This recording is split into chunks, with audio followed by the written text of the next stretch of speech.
Welcome back to Streamline Investigations. It's Marvin speaking. Ali Harris did send these over to me, and it's a Lamont family tree, as seen above. I believe that to be his name, Vincent Pfeiffer, who married Claire Jones, inherited Oak Park from her family, married, and then Shannon, and then Robert Murray later transitioned to Josie as she went from being a man to a woman. And then Jessica, who then married Joshua Lamont, and then they had Gus, age 4, and then Ronnie, age 1. And Gus was last seen on the September 27th, playing on a mound, I'd imagine outside the front of the property, and then went missing around about 5 p.m. So Josie says, let's move on, people. So we've got Jessica, the mother, and then the father with Joshua Lamont. But like I said, I'm going to just go into the discussion on them a bit later. Maybe that I think Josie is probably quite dominant and is not allowing possibly Jessica to actually talk or express herself. But it's amazing she hasn't come out and said something. And there's obviously the beautiful baby boy there. Should I say, well, he's 4. Should I say? Do you know what I mean? He's in technical terms, he's still a baby, isn't he? At the end of the day, do you know what I mean? To many, should I say? And he's so sad, age 4 and missing, unbelievable. And there's a furious out of missing boy Gus is seen for the first time since his son mysteriously vanished. Yeah, it's unbelievable. Really, really unbelievable. He knows something in my mind that something's not quite right. Let's move on to part 2 and the things that are niggling me in this case. Welcome back to part 2, people. And it's on the missing piece of Gus Lamont's elusive family. 4-year-old's mum and trans grandmother are pictured for the first time since the boy vanished in the outback. This is by Jonica Bray and senior news reporter Australia, and Carly Smith, senior reporter Australia. And this was produced today, people. The devastating mother and grandmother of missing South Australian boy Gus Lamont have been pictured for the first time 2.5 weeks after the 4-year-old vanished without a trace from his maternal grandparents' remote outback station near Yuntar on September the 27th. Gus's mum Jessica, whose blonde, wavy hair is strikingly similar to that of her son, was photographed alongside the boy's father, Joshua Lamont, at the South Australian Music Award in 2019. Not only is the first time that Gus' parents, who are a couple but live hours apart due to family disputes, have been pictured together in the press since the child's disappearance, but it is the first photo to emerge of Jess that isn't decades old. Very strange. Very strange indeed. Meanwhile, Daily Mirror has also obtained an image of Gus' transgender grandmother, Josie Murray, from an old Facebook account, marking the first time she has been seen up close after she was previously only pictured from afar when one of our reporters spoke to her briefly last week. A reported by the outlet on Friday Public records, local sources indicated that Josie's, formerly Robert, that was her name before, began her gender transition following the death of her life partner, Shannon Murray's father, late war hero Vincent Pfeiffer. The town was accepting of her choice. According to a Yunta source, it isn't clear if Josie and Shannon's marriage is still intact after Josie transitioned, but they do still live together. The fact has taken so long for photos of Gus' close relative to emerge speaks to the intensely private nature of the family that lives on the remote Oak Park station. This was in fact first noticed by the public when they took 6 days to release a photo of the missing boy to the public.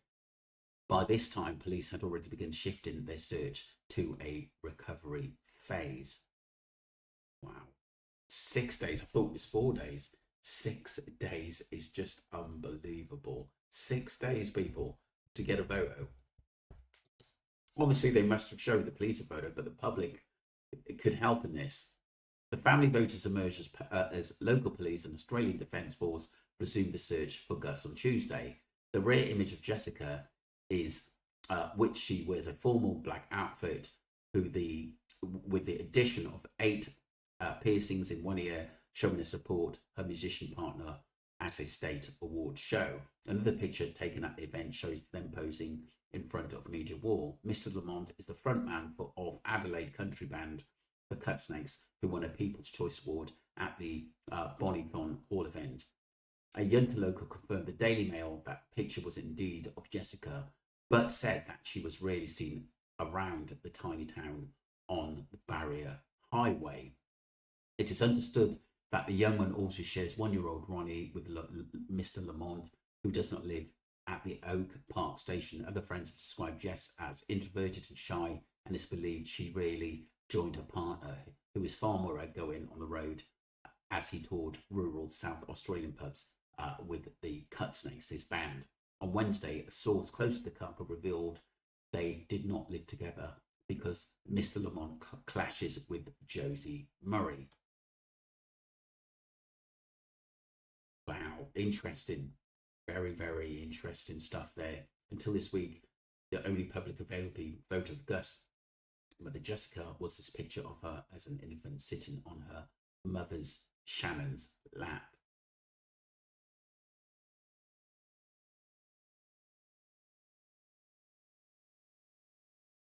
The insider explained the couple have a commuter relationship, with Joss living at a basic farmhouse in Belly North near Jamestown, a 2-hour drive from Oak Park. Late Wednesday, Mr. Lamont broke cover in Adelaide, where he is staying with relatives after he earlier joined the search for his son. His brother Simon insisted that Mr. Lamont, who was once a country music singer, performed in South Australian pubs under the name Billy T, was in no state to talk to anyone. A musician's friend who has played gigs with Mr. Lamont posted on Facebook on the Monday that Gus' father is 100% innocent in all of this. There's no suggestions that any of Gus's family members have been involved in his disappearance. Police say the resumed search for Gus will focus on a broader area surrounding the Oak Park homestead, which he was last seen by his grandmother playing in a red sand pile in the front yard.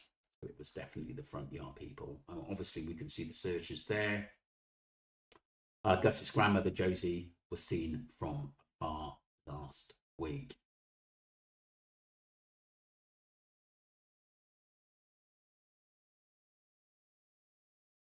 So Deputy Commissioner Lynn Williams assured the public last week that police were investigating further lines of inquiry. That's good. Police said the initial search operation was among the biggest of its kind, involving hundreds of officers, dozens of soldiers, countless volunteers and Aboriginal trackers. You've got soldiers there, it must be very serious.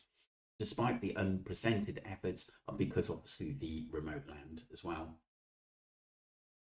The closest anyone came to finding Gus was a footprint some 500 metres from his family's homestead. 500 metres, so that should be the sort of area that they should be concentrating on. A former SES volunteer who scoured the region with his partner said there was zero evidence Gus remained on the property. Following Gus' disappearance, family friend Bill Harbison said the family was devastated, adding they were still coming to terms with what has happened. It has come as a shock to our family and friends, and we are struggling to comprehend what has happened.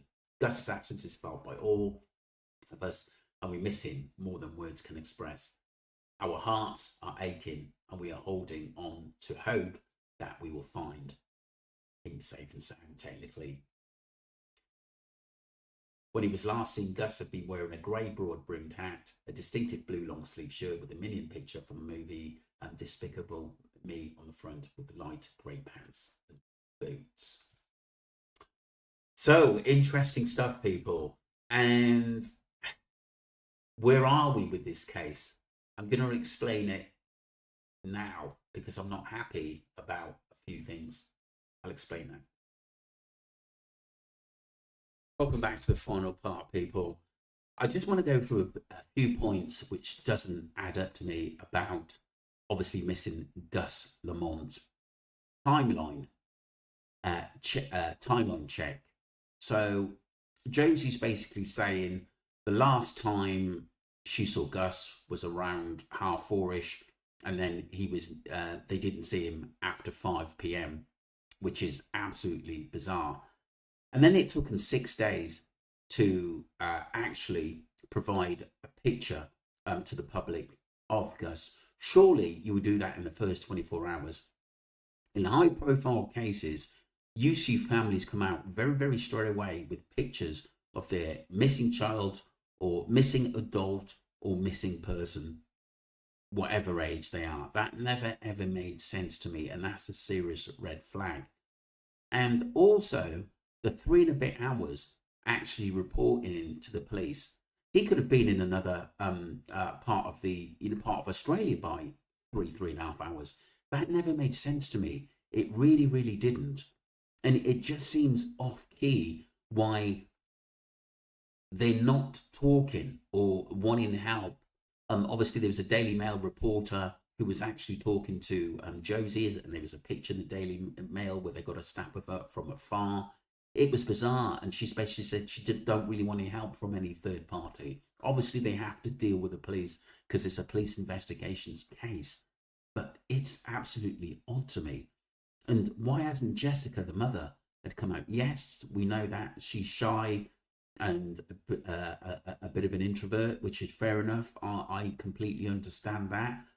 But wow, I've just never known something that is really, really, really off key. He's a 4-year-old boy.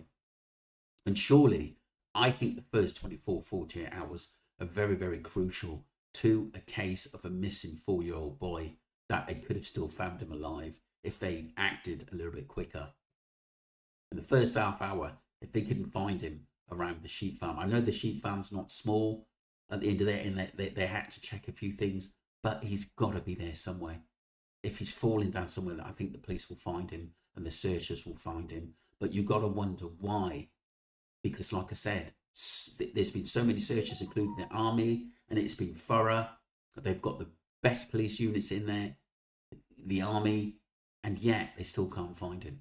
And a lot of people are starting to think that he's not on that property. So what we've got to look at is the timeline. He wasn't seen after 5 p.m.